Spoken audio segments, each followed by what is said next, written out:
Alors le processus créatif, c'est un monde aussi assez particulier parce que je pense que c'est toujours la même chose pour le créateur. Il y a la difficulté de traduire ce qui se passe dans votre esprit en quelque chose qui est communicable aux autres.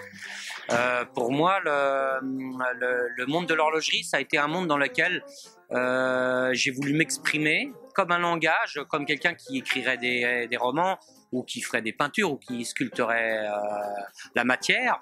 Il y avait une voie dans laquelle je pouvais me plaire, qui était entre guillemets sculpter la matière, mais avec le côté qui m'attire, qui est la technologie ou la technique ou les choses animées, les choses en mouvement, la fascination des astres, de l'univers, des planètes, que l'on peut reproduire dans des petites machines ou des petits appareils. Et pour en arriver je dirais à la naissance d'une idée, j'ai pas disons une méthode particulière. Je m'installe pas à l'établi en me disant aujourd'hui je vais fabriquer une nouvelle montre. Ça c'est pas possible. Parce qu'il faut que cette nouvelle montre vienne de quelque chose qui est beaucoup plus profond et qui est pas palpable.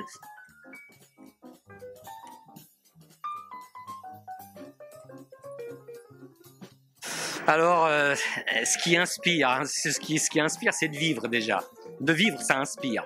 Et puis d'avoir conscience de la vie, ça inspire. Je dirais pas que de rester pendant 3 heures devant Madadayo de Kurosawa m'inspire directement à fabriquer une pièce d'horlogerie particulière. Mais Kurosawa m'inspire. C'est un gars qui a fait des choses dans son existence qui m'ont fasciné et qui font partie de ma culture et qui me poussent dans certaines directions. Mais de façon plus concrète, je suis plus vite et plus fortement fasciné par la science-fiction, par les origines de cette science-fiction qui sont Star Trek, entre guillemets, bon, les premières générations, mais les générations suivantes. J'aurai une anecdote à ce propos sur une de mes réalisations, mais aussi l'ancienne science-fiction qui était La Guerre des Mondes de Wells, je dirais le monde, la chair, le diable avec Harry Belafonte et sa musique dans le film a pu peut-être aussi m'inspirer autant que le côté fantastique de l'histoire. Mais c'est vrai que dans les fonds de mon inspiration, Forbidden Planet est une source et déjà, je dirais, une des fondations de ce à quoi j'ai aspiré.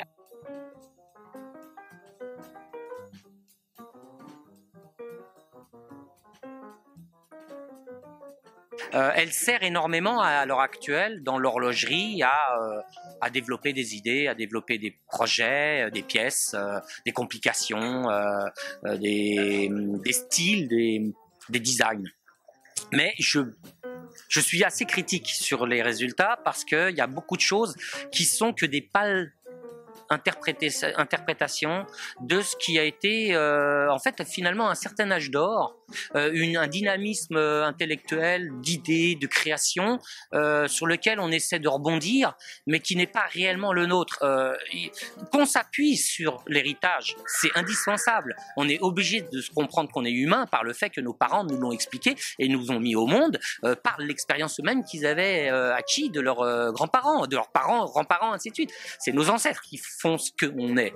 Mais on n'est que ce qu'on est nous-mêmes. On n'est plus ce qu'étaient nos ancêtres. On est ce qu'on va vouloir. Et s'appuyer sur notre héritage, c'est bien, mais il faut créer et il faut devenir nouveau.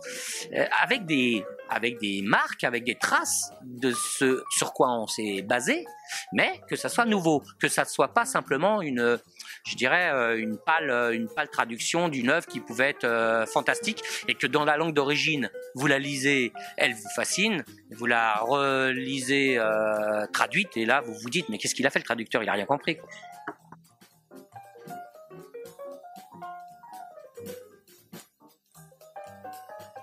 Donc ça, c'est vraiment indispensable pour moi, particulièrement quand je suis dans le moment le processus créatif, d'avoir des périodes de sommeil, des périodes extérieures, et des périodes de vie déconnectées du travail quotidien pour que la vision soit au plus juste de ce que j'ai pu penser.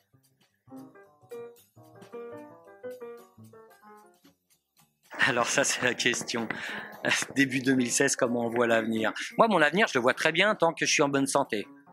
Ça, de plus, bon, malgré tout le pessimisme qu'on pourrait avoir sur la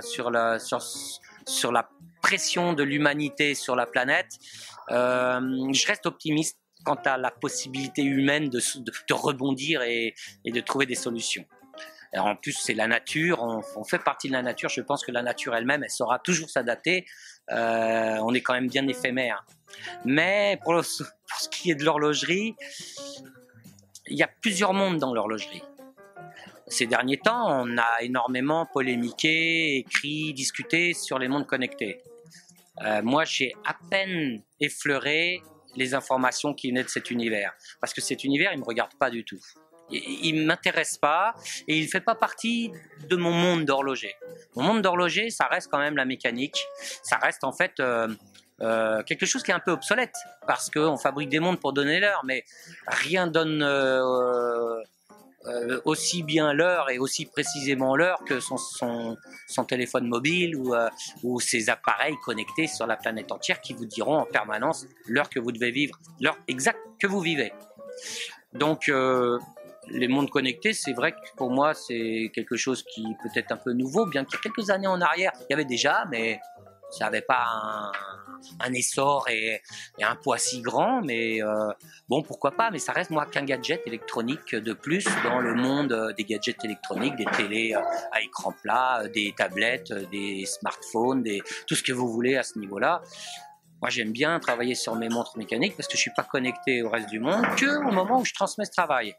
Après, oui, je transmets une opinion, j'exprime des choses et là, je me connecte avec un autre individu à côté de moi qui est pas virtuel, un vrai, qui va par le résultat de son travail, les moyens qu'il a pu acquérir ou dont il dispose, s'offrir cette connexion humaine qui est bien loin que de cette ultra connexion qui me semble bien déconnectée de tout ce qui est ultra connecté.